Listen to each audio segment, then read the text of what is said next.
Ya sabemos que con los puntos importantes en cuanto al desarrollo de la estructura agraria en Guatemala, como vemos que el principal problema de la estructura agraria es la tenencia de la tierra.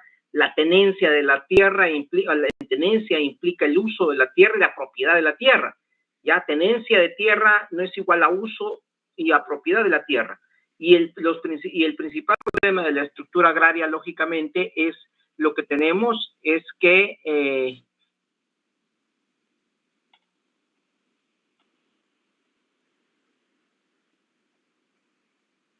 ese problema de la tenencia de tierra nos da los problemas sociales, y esa estructura y esa tenencia de tierra nos genera, por ejemplo, las clases sociales en el agro guatemalteco, que es lo que vamos a ver hoy. Cómo, de acuerdo a las condiciones que cada uno tiene, a la tecnificación, a la posesión de la tierra, a la fuerza de trabajo, así se clasifica en distintas clases sociales del agro. ¿Ya? Entonces vamos a ver cómo aquí hay en el agro, que es una estructura compleja y que es en algún momento ahí en donde se manifiesta la dependencia y el subdesarrollo en Guatemala. La dependencia y el subdesarrollo en Guatemala no solo se manifiesta con la pobreza, se manifiesta en las relaciones que se dan producto de la propiedad y la tenencia de la tierra. Entonces, esta tenencia de la tierra me va a generar esos problemas de la agroindustria. Estos problemas de la agroindustria me van a generar esos problemas muchas veces sociales. Vemos cómo Guatemala realmente es un país subdesarrollado y es un país dependiente gracias a la estructura agraria que tenemos. Esa estructura agraria donde la tierra está concentrada en pocas manos y donde la tenencia de la tierra sirve y ha servido, todavía no se ha publicado, esperen un momentito por favor, el link de la asistencia.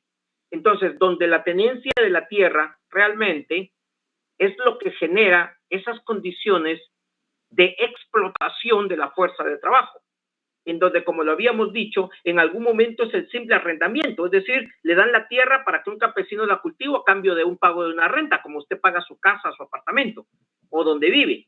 Así funciona la tierra. Te alquilo el terreno para que lo sembres y lo cultives a cambio de que me pagues 3,000 mensuales.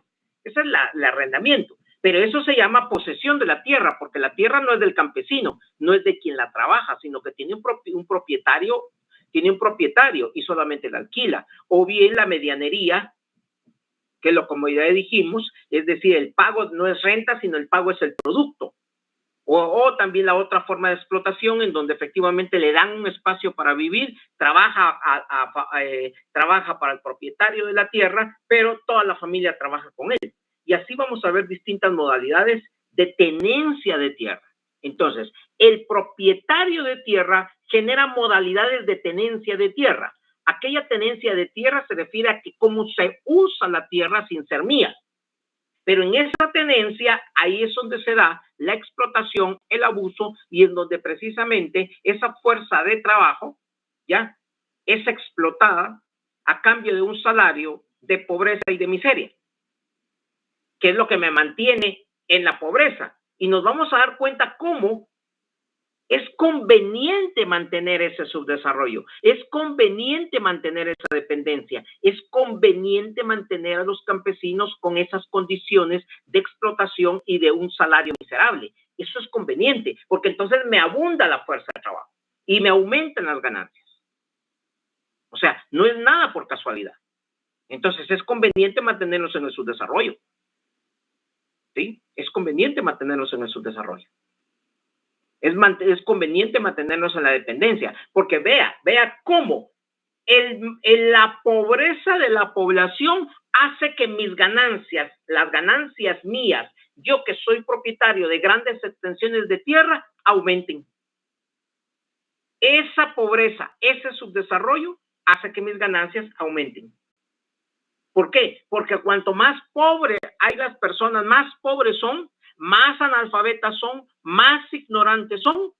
Para mí mejor, porque entonces pago menos salario, porque los campesinos ni siquiera se enteran de cuál es el salario mínimo. Los campesinos no saben de derechos humanos. Los campesinos no saben de reclamar derechos. Entonces, ¿se dan cuenta cómo ese subdesarrollo me genera ganancias a mí? Yo, propietario de la tierra. Yo, propietario de grandes extensiones territoriales. Entonces, vea cómo yo, propietario de grandes extensiones de tierra, no me interesa que Guatemala salga del subdesarrollo y la dependencia. No me interesa. ¿Ve? ¿Ve la circunstancia? Entonces, con esa circunstancia, ¿cuándo nosotros vamos a salir del subdesarrollo? ¿Cuándo vamos a salir del subdesarrollo nosotros? Si no hay condiciones para salir de él. ¿Cuándo vamos a romper la dependencia? No hay condiciones ni se generan las condiciones para eso. Y si no, miremos la mentalidad de esta candidata que dice que la ignorancia es la fortaleza de nuestra cultura o algo por el estilo. Pero ¿cómo va a ser eso posible, compañeros? ¿Cómo va a ser posible eso? Como ya le he dicho otras veces, la educación realmente es uno de los medios para salir del subdesarrollo.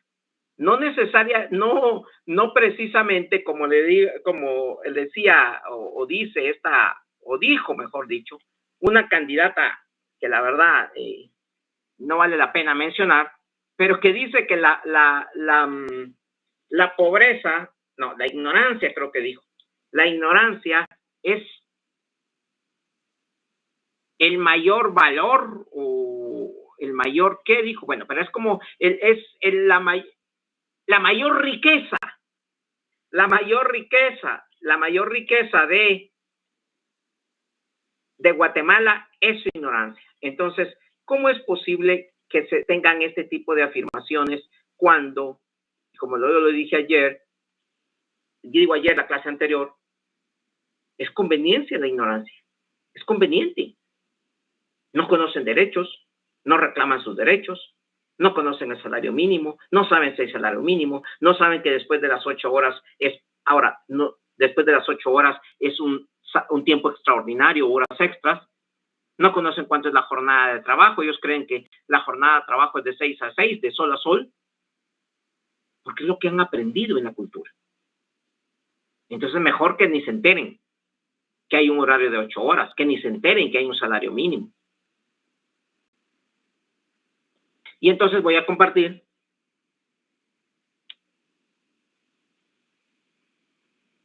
si hay algún inconveniente me avisan.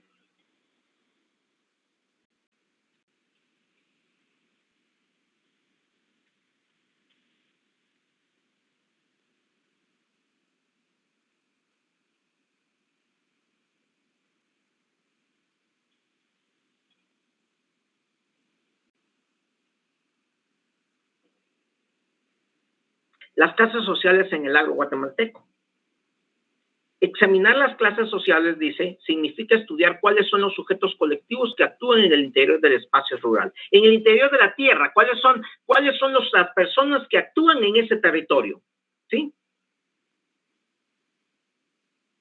Las clases sociales se dan en función de determinar las relaciones que existen entre la población, la tierra que trabaja esta población, dónde viven y los frutos de la tierra. Es decir, dónde están viviendo en la tierra, dónde habitualmente viven, en la finca que arrendan, y los frutos de la tierra, porque es que si voy a pagar con ellos o si me los voy a quedar. Las clases sociales están determinadas por esas relaciones que existen con la tierra y la propiedad de la tierra, y por supuesto la producción. Y entonces, en ese sentido,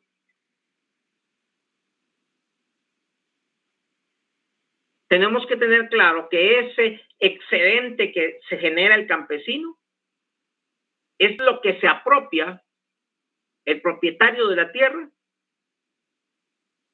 y entonces genera una estructura agraria que busca principalmente asegurar la producción. Asegurar la producción y que ésta no disminuya, que ésta no caiga.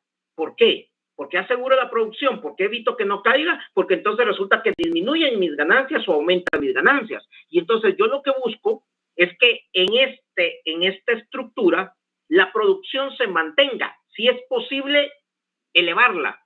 porque de esa manera yo voy a obtener ganancias. Además, debo limitar el consumo de la población que trabaja la tierra. ¿Por qué? Porque debo producir más de lo que se consume, porque si no, no hay excedente, si no, no hay ganancia. Ya debo generar más de lo que se consume. Pero mantener la productividad y generar más de lo que se consume es explotar, es expoliar a los campesinos y los trabajadores de la tierra. ¿Sí? Por supuesto, puede haber un crecimiento económico porque van a aumentar las exportaciones. Por supuesto que va a haber un crecimiento económico, pero no va a haber un desarrollo social. No va a haber desarrollo. O sea, hay un crecimiento económico sin desarrollo. Mantengo la producción, pero no hay desarrollo. Entonces, eso es lo que tenemos que tener en algún momento claro. El objetivo del agro es mantener la producción. El objetivo del agro es mantener y elevar el excedente. Y con eso, lógicamente, van a aumentar las exportaciones, se eleva el Producto Interno Bruto, pero bajo ningún punto de vista hay desarrollo. Porque esas ganancias o parte de esas ganancias no regresan a las comunidades, a la población, que ya lo hemos dicho repetidas veces. Estudiar esas clases sociales que generan la posesión de la tierra, la producción de la tierra, ¿sí? Es saber cómo funciona, cómo es la relación entre, como ya dije, la población y la producción.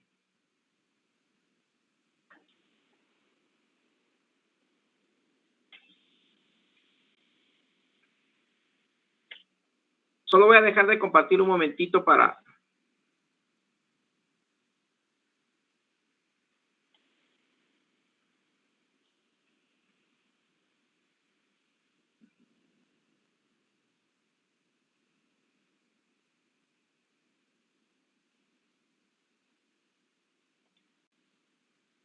Aquí tenemos que tener claros algunos conceptos que su libro le explica.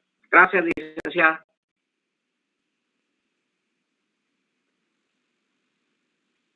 Tenemos que tener algunos conceptos que su libro le explica.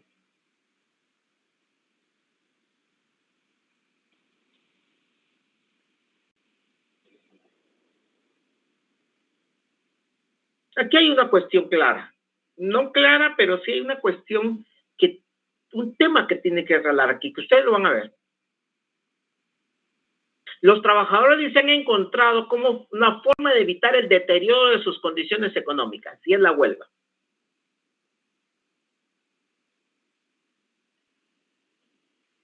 Una forma de evitar la explotación es la huelga. Esta es una figura en donde la cual los trabajadores, a través de dejar de trabajar, forzan al trabajador, al patrono, para mejorar sus condiciones. Eso es cuando dicen, nos vamos a declarar en huelga. Pero para declararse en huelga hay un procedimiento legal para declararse en huelga. Pero ¿cuál es el objetivo de la huelga? Presionar al patrono para que mejore las condiciones económicas y sociales de sus trabajadores. O bien, una forma de mejorar las situaciones,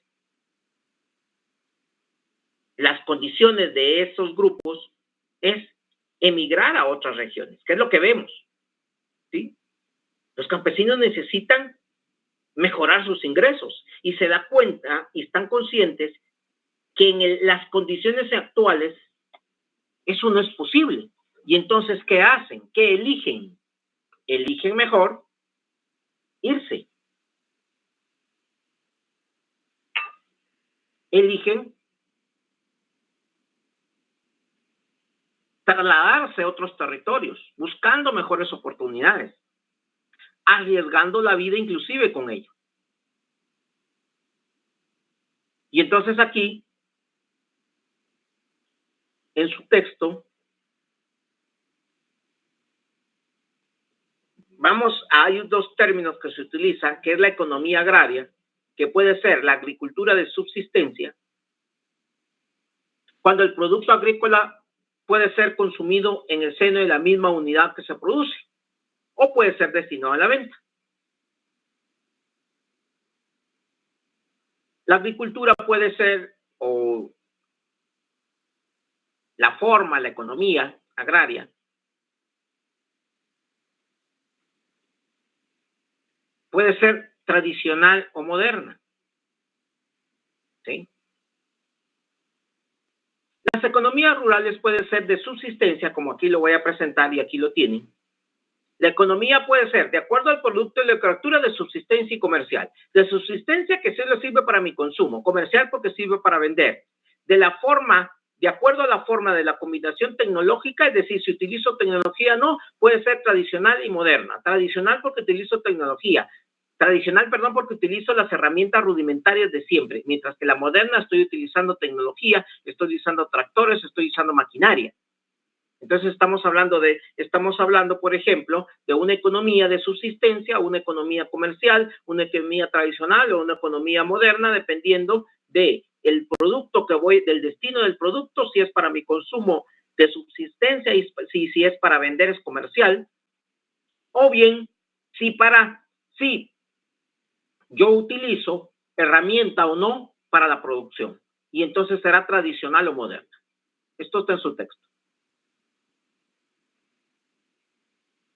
En nuestra estructura agraria guatemalteca se marcan varias clases y de las cuales aquí transcribo algunas de las características de esas clases, ¿sí? Hay una burguesía, una clase, un grupo. Cuando digo clase, es un grupo de personas que se encuentran con condiciones económicas similares en relación a los medios de producción. Aquí tenemos para definir las clases, se tiene que tomar en cuenta el medio de producción, la capacidad de las personas y la fuerza de trabajo. Y entonces tenemos una burguesía agraria tradicional que prácticamente son los terratenientes, que son los propietarios de grandes extensiones de tierra.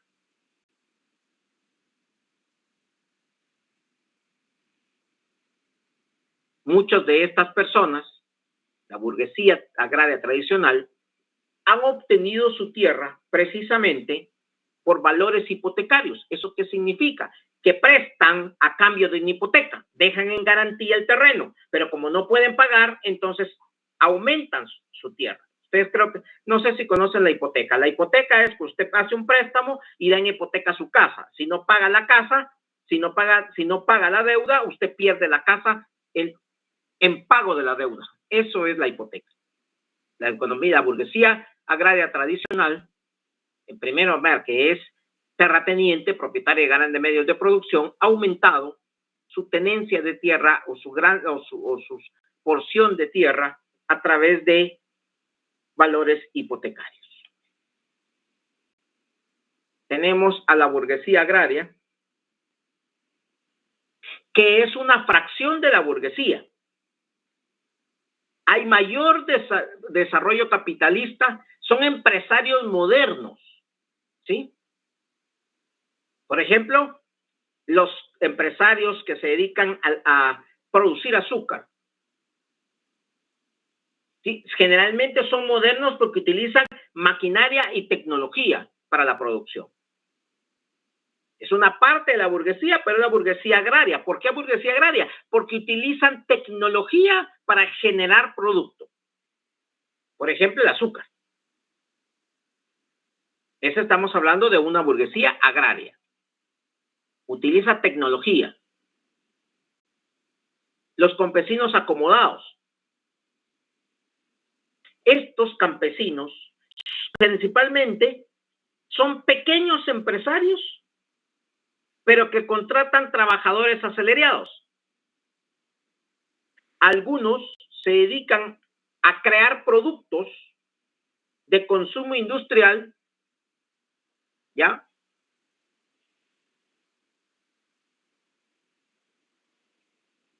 Aquí está, alguna se me quedó por aquí.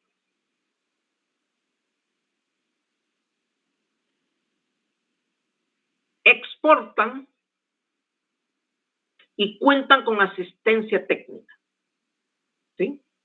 Pero son propietarios de medios de producción, que no se les olvide, porque pueden contratar a cambio de un salario. Utiliza el producto sirve tanto para el consumo como para exportar. Pueden adquirir inclusive semillas mejoradas, certificadas. Es decir, estamos hablando de personas que tienen una condición económica favorable.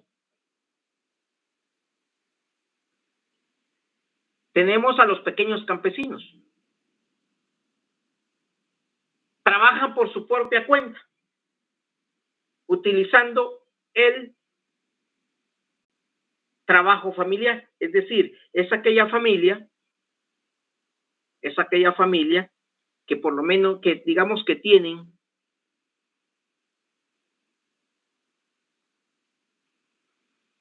una tierra, una granja, una parcela, y que ahí trabaja toda la familia. Y que en algún momento podrían contratar a alguna persona para que les ayude. Pero generalmente trabaja la familia. Este es un pequeño campesino. Pero también tenemos, quiero ver si no se me pasó. Sí, tenemos, ustedes lo van a ver en su libro, los campesinos depauperados. En su libro, en la página 47. Los campesinos depauperados son trabajadores agrícolas, por supuesto, pero que lo único que tienen para sobrevivir es vender su fuerza de trabajo, que es cultivar la tierra. Ese es un campesino depauperado. La mayor cantidad de población en el interior es campesino depauperado. Tiene que vender su fuerza de trabajo en la agricultura para poder sobrevivir. Si tiene alguna tierra, es solo para, y siembra, es para su autoconsumo solo de su familia. Y generalmente tiene aves, gallinas, cerdos en su terreno. Pero únicamente tiene su fuerza de trabajo. Entonces, ese es un campesino depauperado.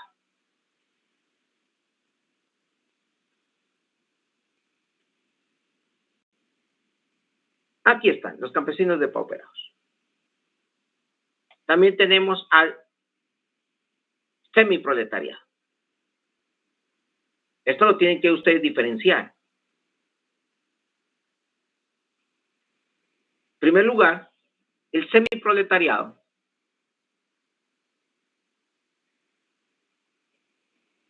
realiza actividades poco calificadas, poco tecnificadas, no necesita un conocimiento técnico, no necesita haber estudiado. ¿Por qué lo voy a decir? Porque en algún momento hay una clase social, como por ejemplo el proletariado rural, que él sí tiene calificación, sí tiene capacitación. Este semiproletariado generalmente está vinculado al corte, la limpia, a la cosecha de los productos. Constituyen la principal fuerza de trabajo agrícola del país, el semiproletariado. Son todos aquellos que cortan, limpian, siembran, cosechan. No necesitan ningún conocimiento técnico calificado. Muchos de ellos analfabetas. Y es la principal fuerza agrícola del país, o del menos del sector agroindustrial. El proletariado rural, en cambio, tiene la cualidad de que sí son personas calificadas y que inclusive pueden ser operadores de maquinaria, de tractores, de carros, de vehículos, pero todos ellos vinculados a la producción de materia prima. pues tienen alguna tecnificación para manejar los tractores, los carros, los montacargas. Entonces, todas estas clases sociales siempre están relacionados con la producción, la tierra y la fuerza de trabajo. Estos son conceptos que ustedes tienen que aprender en su libro, porque les va a aparecer en la comprobación en el segundo parcial. Tenemos que tener claro que todas estas definiciones y conceptos, vea lo que hace, es escindir, seccionar o dividir a la población guatemalteca. Es decir, hay distintos estratos, distintos grupos, y eso lo que genera es división.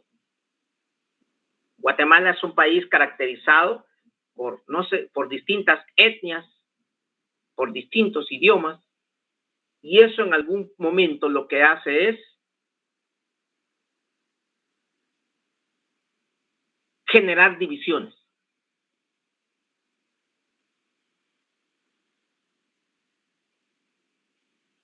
Entonces nos damos cuenta que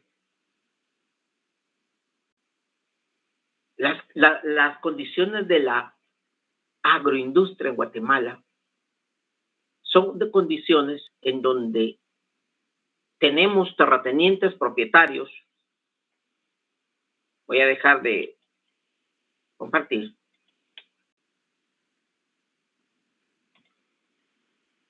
Tenemos las siguientes condiciones que para ir englobando la situación.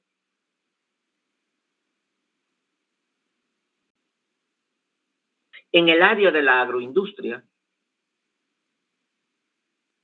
es una área de la economía en donde se marcan los principales problemas con la propiedad de la tierra y la tenencia de la misma. La explotación de la fuerza de trabajo, y es, como dije, en el área de la agroindustria, el desarrollo agrario, en el área de la agricultura, de lo agrario, en donde se centra el subdesarrollo y la dependencia. Ese es el corazón del subdesarrollo y la dependencia. Es el área que, como ya vimos, atrae la mayor cantidad de población económicamente activa. Porque en la capital no hay empleo. Y entonces queda la oportunidad de ir al campo a sembrar y a cultivar. Pero ese cultivo, esa siembra, ese trabajo, me va a generar que las personas, por el salario precario o miserable, busquen las oportunidades de salir del país a buscar otras oportunidades o mejores condiciones de vida.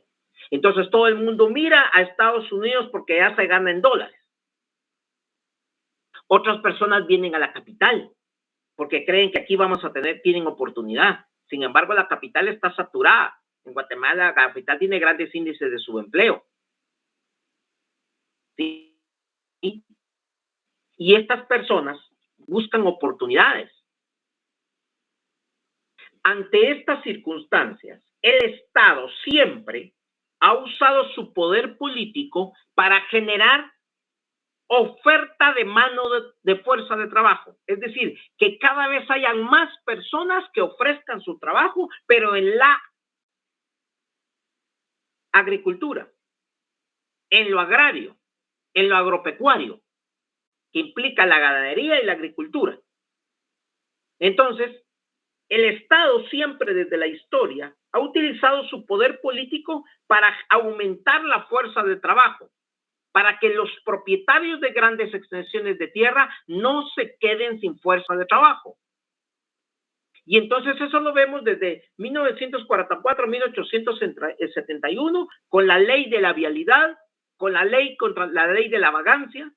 Lo que generaban era que hubiera fuerza de trabajo que trabajara en las tierras.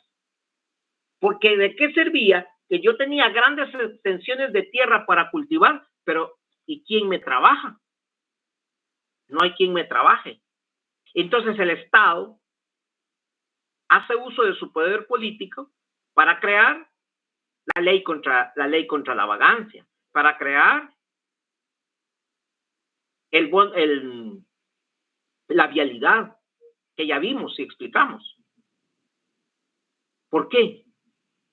Porque necesitamos, como quien dice, o mejor dicho, necesitamos empujar la fuerza de trabajo a la agroindustria, a lo agropecuario, perdón. Necesitamos empujarla. Pero la empujamos, pero también necesitamos que esta gente no sepa leer y escribir, que no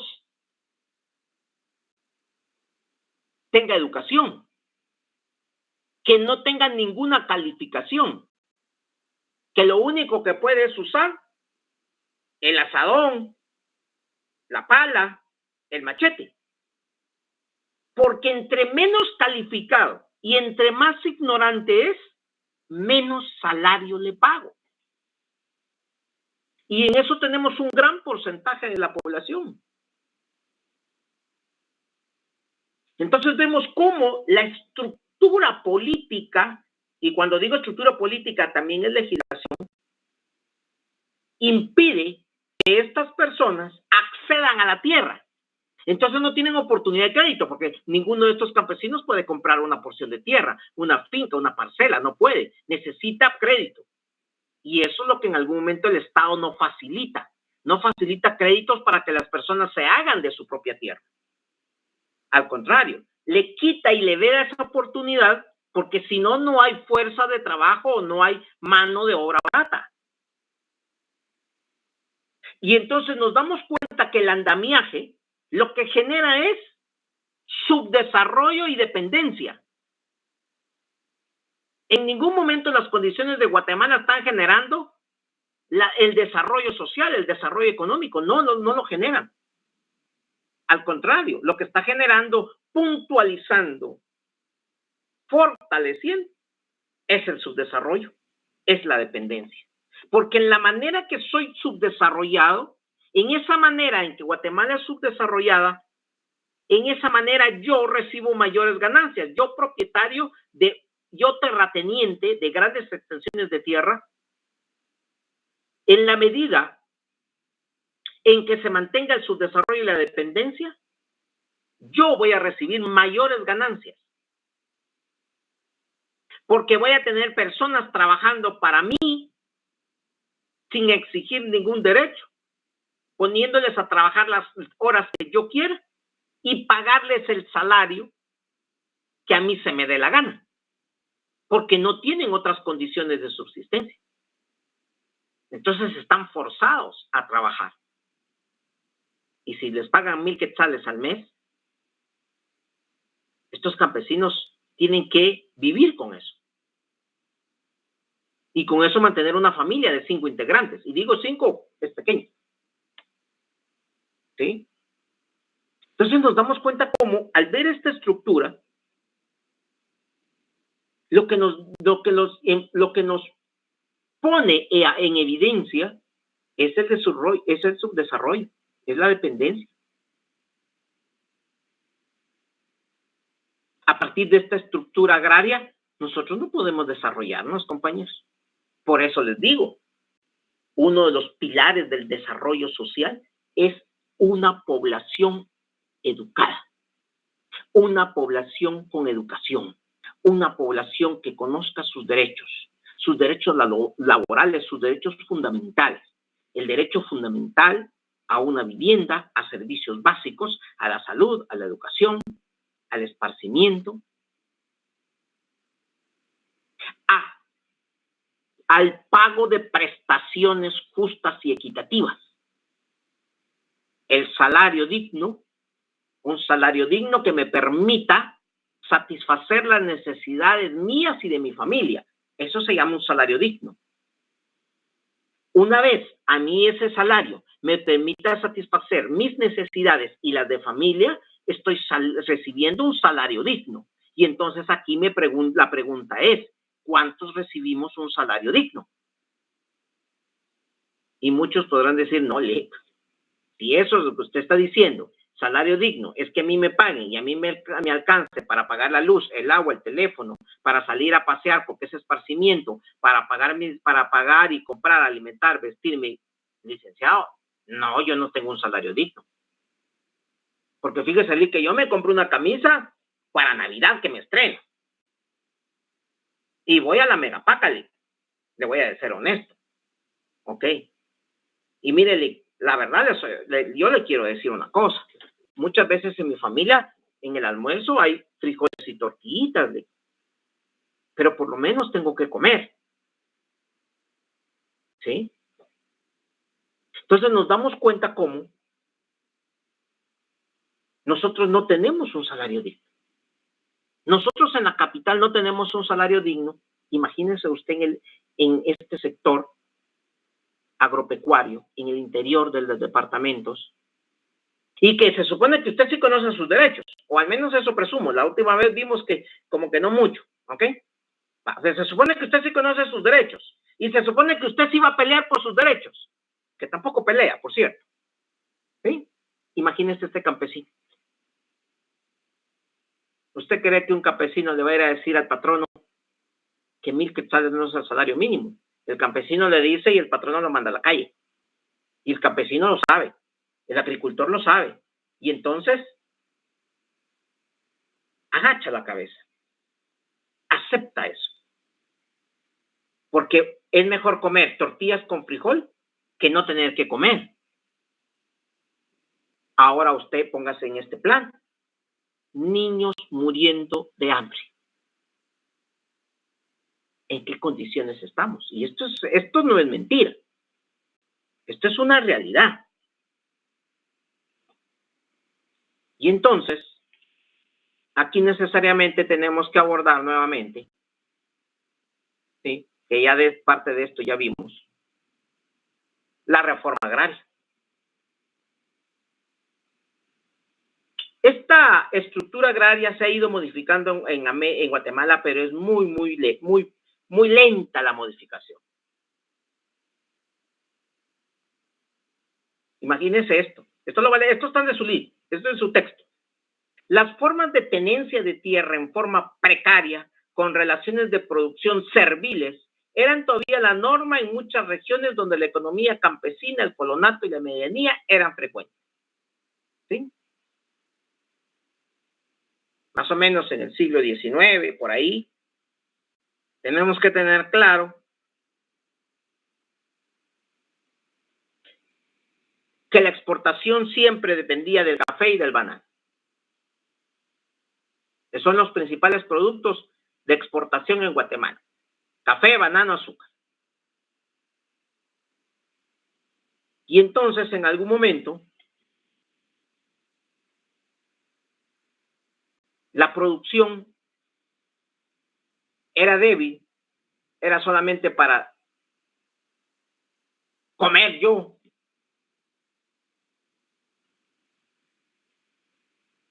El sistema del colonato es el sistema que yo les decía, en donde el colonato es el sistema donde yo decía que la familia trabaja, le dan donde vivir, y la familia completa trabaja para un propietario o para un terrateniente. ¿Sí? Es que ya lo en algún momento lo vi.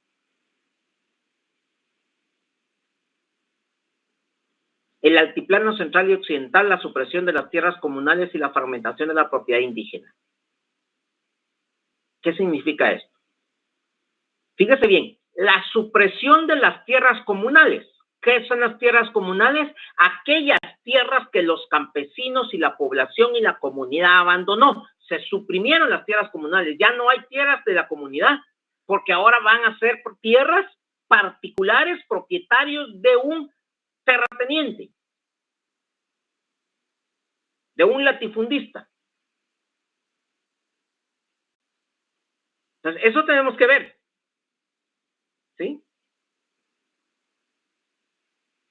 Recuérdense que en 1871, antes de Justinofino Barrios, con Justinofino Barrios, el principal producto de exportación era el café.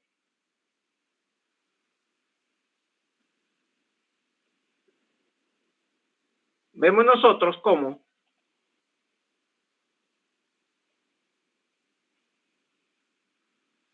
en la página 48, el salario real era tan reducido que no incentivaba para trabajar. De ahí la razón de los mecanismos para asegurar la mano de obra por medio del trabajo forzado. Estamos hablando de 1871, cuando tenía un auge el café. Pero vea, ¿cómo lo dice? El salario real, ellos lo dicen bonito, el salario real era tan reducido. No, hombre, es un salario miserable. Que no incentivaba para trabajar. ¿Quién va a trabajar por un salario miserable? Yo no quería trabajar. Y entonces se activaron los mecanismos para asegurar la mano de obra por medio de trabajo forzado. La ley contra la vagancia, la ley de la vialidad. Justo Rufino Vargas.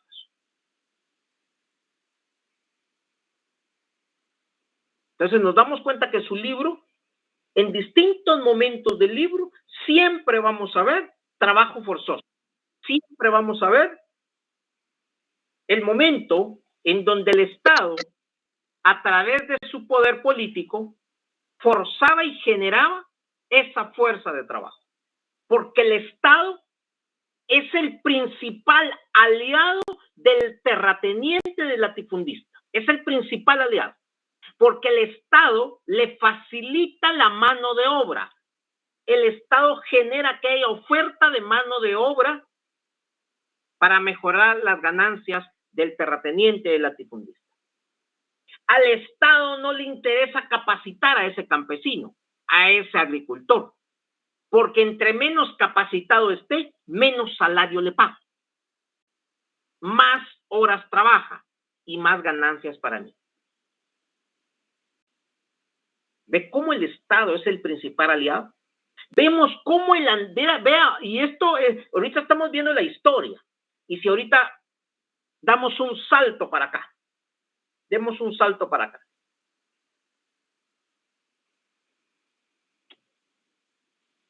¿Quién está generando la incertidumbre, el irrespeto a la voluntad popular, la amenaza de que la persona electa por el pueblo no llegue al 14 de enero? ¿Quién está generando esas condiciones de zozobra, de incertidumbre, de amenaza? ¿Quién? El Estado, a través de distintos órganos. Porque el Estado, a través de su poder político y represivo, es lo que genera las condiciones en las cuales nos mantenemos. Vea cómo, fíjese bien pues, mire, solo dése cuenta de esta situación. Vea cómo el Estado, a través del Ministerio Público, quiere generar que se desconozca la voluntad popular. Hay una discusión donde viene OEA, viene el OEA, la Organización de Estados Americanos se reúne con el presidente, con el fiscal general, ¿sí? Y por otra parte tenemos a Otto Pérez Molina aceptando los cargos de la cooptación del Estado. Pero nadie se da cuenta, porque todo el mundo está mirando acá. Y por este lado, resulta que cierran el caso de las comisiones paralelas. Entonces, eso nos permite, por ejemplo, recordarnos esos conceptos y podernos ubicar en el agrario. ¿Y por qué estamos en la estructura agraria? La estructura agraria estamos en ella porque precisamente tiene que ver las relaciones sociales en toda la parte agraria, y nos damos cuenta cómo la concentración de la tierra es un tema. Bueno, la concentración de la tierra lo que genera es expulsar a los campesinos. Concentro la tierra. Si yo concentro la tierra en algún momento, si concentro tierra, es porque yo les he arrebatado la tierra a los campesinos y a las comunidades. Y entonces, si concentro la tierra, dejo a los campesinos sin tierra, y entonces el campesino necesariamente para subsistir tiene que venderme su fuerza de trabajo a mí. Y si él tiene la necesidad de venderme su fuerza de trabajo porque necesita subsistir, yo le pago el salario mínimo o menos del mínimo o un salario precario, porque igualmente me lo va a aceptar. Eso está en su texto en la página 49. Es la concentración de la tierra. Yo se lo estoy explicando de una manera más coloquial. Y lo voy a leer como dice. Con respecto a la concentración de la tierra, es necesario considerar que la misma no se acaparó con la intención de utilizarla para producir. El objetivo de la concentración territorial era expulsar a los campesinos o excluirlos de su utilización, y de esa forma tendrían que aumentar la oferta de fuerza de trabajo. ¿Se da cuenta? O sea, yo lo estoy poniendo en palabras coloquiales lo que ahí dice. Y lo que yo les estoy explicando, y los que le he explicado, usted cuando lea su texto va a decir, esto es lo que estaba diciendo el licenciado. Entonces, la concentración de la tierra se dio, primero ya sabemos cómo se concentró. ¿Por qué yo ahora soy propietario, soy latifundista, soy terrateniente? Ahora ya lo sabemos, ¿sí? Las comunidades abandonaron su tierra, yo me agarro, me apropio de ellas, las inscribo en el registro de la propiedad y ahora son mías, porque las comunidades no tenían o no tienen dentro de su cultura el concepto de inscripción, porque para ellos las tierras son ancestrales, eran de mi tatarabuelo, se lo pasó a mi abuelo, luego a mi papá y luego a mí. Entonces esa propiedad, ¿sí?, es ancestral y es mía. Ese es el concepto de la comunidad. Ese es el concepto de las etnias. Es mi tierra, porque mis generaciones han vivido en ella, ¿sí? Y el reconocimiento de todos los demás es lo que me da la propiedad. Pero la cultura ladina dice, para que usted sea propietario, usted tiene que estar inscrito en el Registro General de la Propiedad. Así dice la ley. Ellos se rigen por su ley, por su costumbre, por costumbre. Es de mi tatarabuelo, se le dio a mi abuelo, ahora a mi papá y ahora a mí, es mía, es de mi propiedad. Pero no, los campesinos, ellos se movilizaban, y entonces venía una persona, se apropiaba de esa tierra, la inscribía en el registro de la propiedad y ahora es mía. Esas grandes extensiones me generaron que se concentrara la tierra en mí, pero no la concentré yo para producir, la concentré para que ellos me vendieran su fuerza de trabajo porque ya no tenía para subsistir. Los campesinos cultivaban su propia tierra, tenían sus gallinas, tenían sus patos, tenían su cerdito, cultivaban su arroz, su frijol, ¿sí? Todo eso lo perdieron, abandonaron las tierras. Cuando regresan, ¿de qué viven? ¿De qué subsisten? Lo único que les queda es decir, mira, yo te voy a pagar 50 diarios por cultivarme tierra, por cortar café, por sembrarme el café, o sea, ¿me entiende? Y le doy 50 diarios. 50, ¿cuánto es a la semana? 250 si trabajaron 5 días. Al mes son 1,000 quetzales, ¿se da cuenta? Un salario de miseria. Y todavía posiblemente trabajando sábado y domingo. De 6 a 6. O los campesinos dicen de sol a sol. Entonces, ya no les quedaba otra oportunidad. Entonces, las grandes concentraciones de tierra que se dieron más o menos en el siglo XX era precisamente para eso. Para generar oferta de trabajo, para generar mano de obra barata en lo agrario, en el área agropecuaria, tanto la agricultura como la ganadería. Entonces, estas son las condiciones que nos plantea el libro y estas son las circunstancias de la realidad de nuestra estructura agraria. Y entonces vemos por qué, entonces todo esto nos explica por qué somos un país subdesarrollado dependiente. No es difícil comprenderlo. Y lo que yo les estoy leyendo es lo que su libro dice, ¿sí? Y yo solo estoy trasladando a palabras coloquiales para que usted cuando lo lea lo pueda entender. Para que no sea complicado. Todo lo que yo he explicado y he dado es precisamente para eso. De una manera coloquial para que cuando usted lea el libro lo pueda entender. Ese es el objetivo. Para que no se le dificulte. Y recuérdense que uno de de los productos que generó mayor fuerza, de mayor trabajo forzado fue el café en 1870 con Justo Rufino Barrios.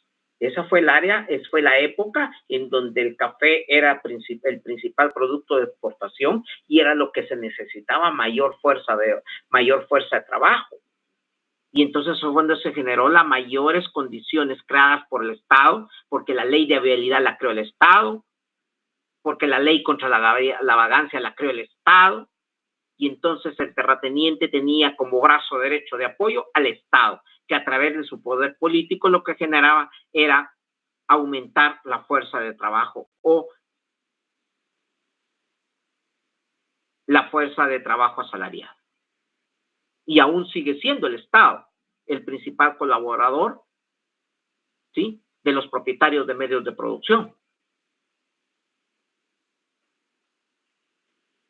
Entonces nos damos cuenta que esa es la historia de la estructura agraria en Guatemala. Entonces nos damos cuenta,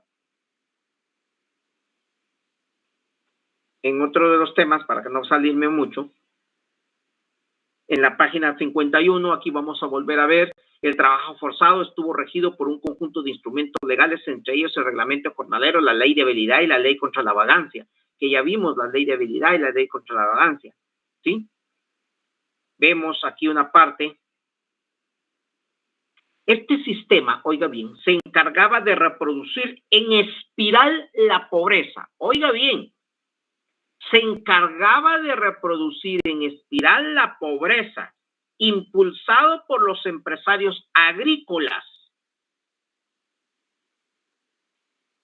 pues combinaba en beneficio de ellos mismos,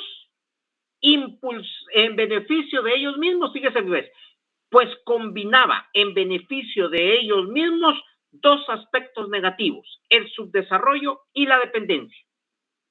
¿Ve? Ellos utilizaban el subdesarrollo y se ha utilizado hasta ahorita, esto estamos hablando de 1800, 1900 y pico inicio, pero actualmente es lo mismo.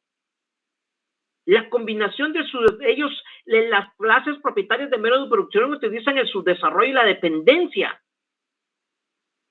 para aumentar sus ganancias. Porque ese subdesarrollo generado por la ignorancia, la falta de educación, la falta de capacitación, la falta de tecnificación, me genera mano de obra barata asalariada, aumentando mis ganancias. Eso fue ayer y es hoy. Lo único que hay una forma, tal vez un poco más sutil, más suave, de conseguir mano de obra barata. Pero lo elemental para conseguir mano de obra barata es la falta de educación. Cuando no estoy educado, no conozco mis derechos. Si no conozco mis derechos, no los puedo exigir. Porque entonces me voy a creer lo que me digan. Te pago 50 diarios para que me cultives. Con esos 50 va a vivir el día una familia. Sume, son 1,000 quetzales al mes, 1,200. La tercera parte del salario mínimo. Y con eso vive una familia de 5 integrantes en condiciones de pobreza y pobreza extrema. Seguimos en las mismas circunstancias. Por eso, decir que la ignorancia es la fortaleza de la cultura, compañeros, es una torpeza, por no decir otra cuestión, otra palabra. ¿Sí? La ignorancia, el desconocimiento es lo que ha generado esa explotación y es lo que mantiene el subdesarrollo y la dependencia. Y vemos cómo estos propietarios, terratenientes, latifundistas, utilizan el desarrollo y la dependencia en su propio beneficio. Entonces pregunto, ¿quién es el principal interesado en mantener el subdesarrollo y la dependencia? ¿Somos países en vías de desarrollo? Como siempre nos han catalogado o nos han calificado. Guatemala está en vías de desarrollo. ¿Será cierto eso? ¿Será que estamos en vías de desarrollo o somos subdesarrollados y dependientes?